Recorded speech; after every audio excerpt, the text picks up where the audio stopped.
ഡാൻസും ചരിത്രവും സാഹിത്യവും യുദ്ധങ്ങളും എല്ലാം നമ്മുടെ ബൈബിളിലുണ്ട്.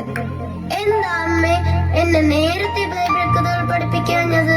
മോളെ, നീ എന്റെ ഉദരത്തിലായിരിക്കുമ്പോൾ ഞാനും നിന്റെ പപ്പായും പറഞ്ഞു തന്നിട്ടുള്ളതെല്ലാം ബൈബിൾ കഥകളായിരുന്നു. ബൈബിൾ വായിച്ചറിഞ്ഞ് പഠിക്കുന്നതാ അതിന്റെ ഒരു ത്രില്ല്.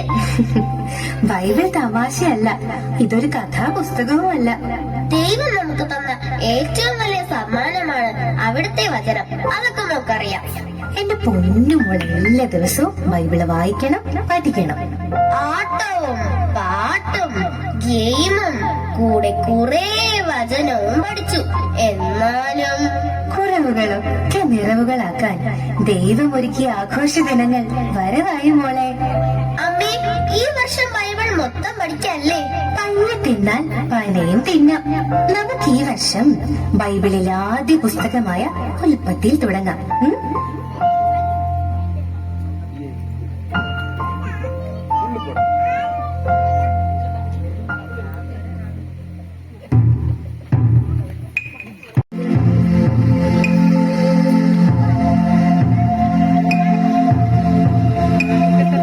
സൃഷ്ടികർമ്മം പൂർത്തിയാക്കിയ ദൈവം മനുഷ്യനെ സൃഷ്ടിച്ചതിൽ പരിതപിച്ചു.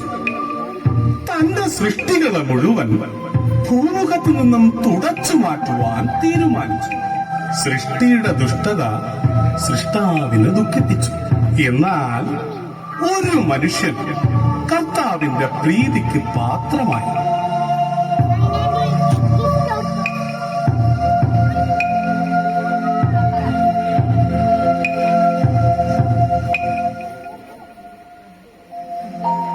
ഏയ്, നാട്ടിൽ എന്തൊക്കെയോ സംഭവിച്ചുകൊണ്ടിരിക്കുന്നു. വൻമരമായ ഗോപേർ വെട്ടി വീഴ്ത്തി ആരോ പെട്ടകം പണിയുന്നു.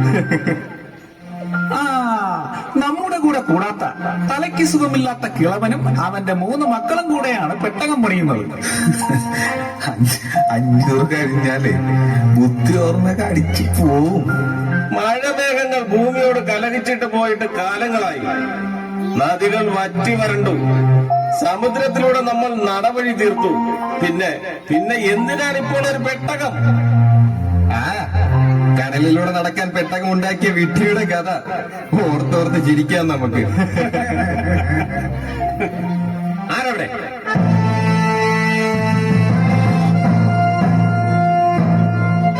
300 മുഴം നീളത്തിൽ, 50 മുഴം വീതിയിൽ, 30 മുഴം ഉയരത്തിൽ ഗോഫേർ മരം കൊണ്ട് നമ്മുടെ രാജ്യത്തൊരു മണ്ടൻ വലിയൊരു പെട്ടകം പണിതിരിക്കുന്നു. അവനും അവന്റെ മക്കളും കിളികളെയും കാട്ടുമൃഗങ്ങളെയും പിടിക്കാനിറങ്ങിയിരിക്കുന്നു.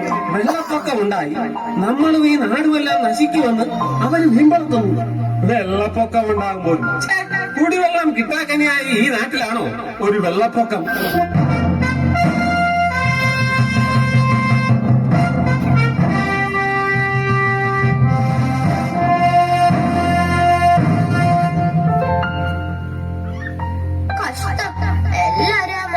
കളിയാക്കി കൊന്നാണ്. 2018 നമ്മുടെ പ്രളയം മറക്കില്ല. അദ്ദേഹത്തെ എല്ലാവരും ട്രോളിക്കൊന്നു.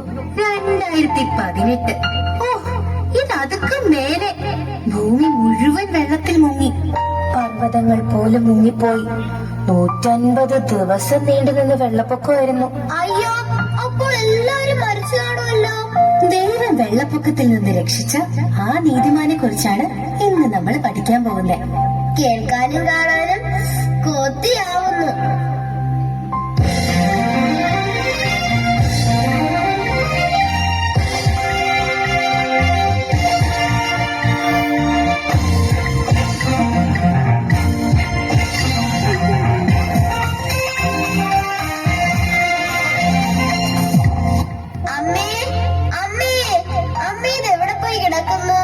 അമ്മയ്ക്ക് അടുക്കളയിൽ എന്തോരം പണി കിടക്കുന്ന മോളെ.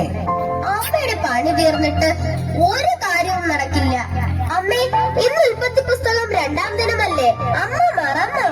അമ്മ മറക്കോ? എന്റെ മോൾക്ക് ഓർമ്മയുണ്ടോന്ന് അറിയാനാണ് അമ്മ മിണ്ടാതെ നിന്നത്.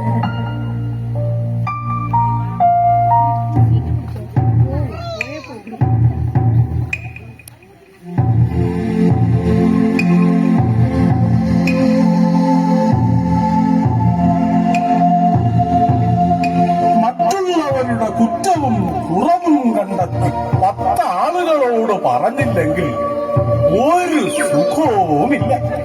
സ്വന്തം കുറ്റങ്ങൾ മറച്ചു വെച്ച് മറ്റുള്ളവരെ വിധിക്കുന്ന ചിലരെ പരിചയപ്പെട്ടാലോ?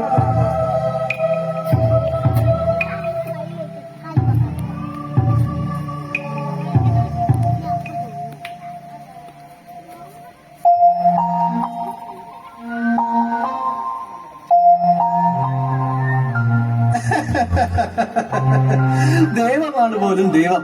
അതാരാണ്? ഇതുവരെയും നമ്മളാരും കാണാത്ത കേൾക്കാത്ത മറ്റൊരു ദേവൻ. അതിശക്തരായ നൂറുകണക്കിന് ദേവന്മാർ നമുക്കുള്ളപ്പോൾ മറ്റൊരു ദേവന്റെ പിന്നാലെ പോകേണ്ട ആവശ്യമുണ്ടോ? തേരാഹിന്റെ പോലും സമനില തെറ്റി കാണും. നമ്മുടെ ഗോത്രദേവന്മാരെയൊക്കെ വിട്ടിട്ട് അവൻ പോവാണ് പോലും.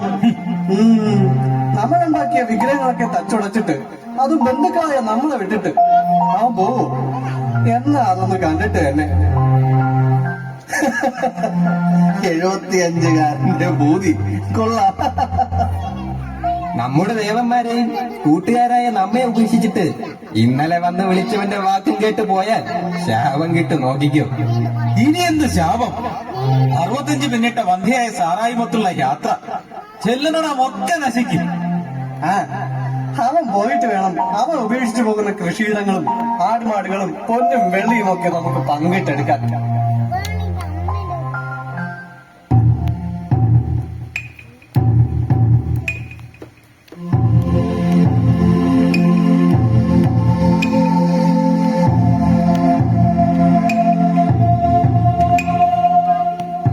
അതേ മക്കളെ, നിന്റെ ദേശത്തെയും ബന്ധുക്കളെയും പിതൃഭവനത്തെയും വിട്ട് ഞാൻ കാണിച്ചു തരുന്ന നാട്ടിലേക്ക് പോവുക.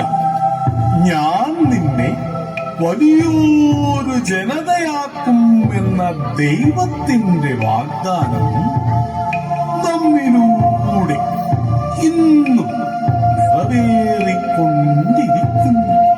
പക്ഷേ വാഗ്ദാനമനുസരിച്ചുള്ള സ്വന്തം പുത്രനെ കാണാൻ 25 വർഷം കാത്തിരിക്കേണ്ടി വന്നു.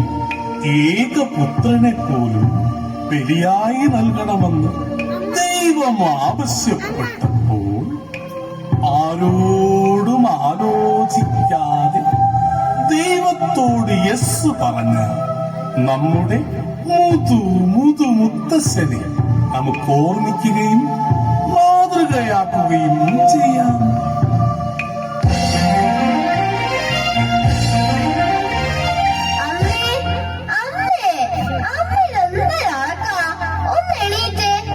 മിടുക്കി. VFF തുടങ്ങി എന്റെ പൊന്നുമോള് മിടുക്കിയായി. സ്കൂളിൽ പോകാൻ എന്ന് ഞാൻ വിളിച്ചു എഴുന്നേൽപ്പിക്കണമായിരുന്നു. ഇപ്പൊ നേരത്തെ എണീക്കാൻ തുടങ്ങി. ബൈബിള് പഠിക്കാൻ ഉത്സാഹമായിട്ടുണ്ട്. വാചമടിയൊന്ന് നിർത്തിക്കേ. നമുക്ക് 3-ാം ദിവസം തുടങ്ങണ്ടേ? വേണം വേണം. ബൈബിള് പഠിക്കാനുള്ള എന്റെ പൊന്നുമോളുടെ ആവേശം എല്ലാ കുഞ്ഞുമക്കളും കണ്ട് പഠിക്കട്ടെ.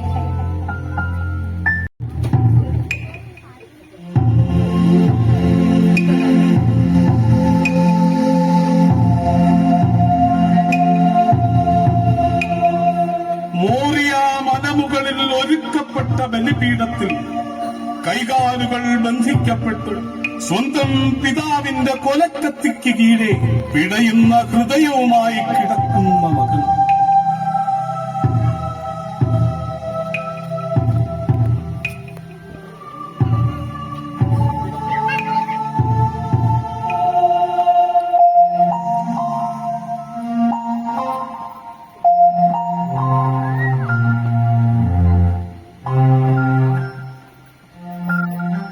കാനാന്യരായ നമ്മുടെ നാട്ടിൽ താമസിച്ചിട്ടും മരുമകളെ കണ്ടെത്താൻ സ്വന്തം നാട്ടിലേക്ക് അബ്രഹാം ആളെ വിട്ടെന്ന് കേട്ടല്ലോ.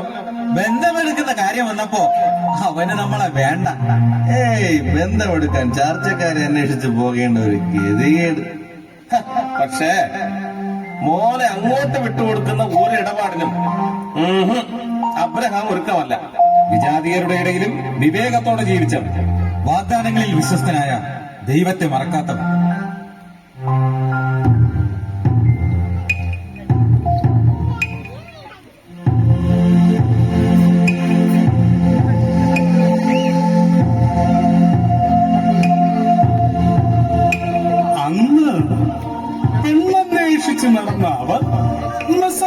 സ്വാമിയായിരുത്തി. അബ്രഹാത്തിന്റെ സഹോദരനായ നാഹോറിന് ഭാര്യ മിൽക്കായിലുണ്ടായ ബത്തുവേലിന്റെ മകളായ റബേക്കായെ പുത്രന് ഭാര്യയായി കണ്ടെത്തി.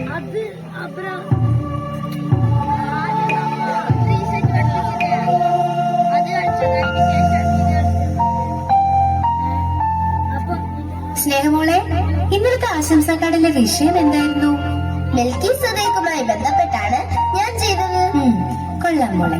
രാജാവ് പുരോഹിതനുമായ അദ്ദേഹമല്ലേ ആദ്യമായി അപ്പവും വീഞ്ഞും കാഴ്ചവെച്ചത്? ഈശോയ്ക്ക് മുമ്പ് അപ്പവും വീഞ്ഞും കാഴ്ചവെച്ച് ചരിത്രത്തിലിടം നേടിയ നിത്യപുരോഹിതൻ.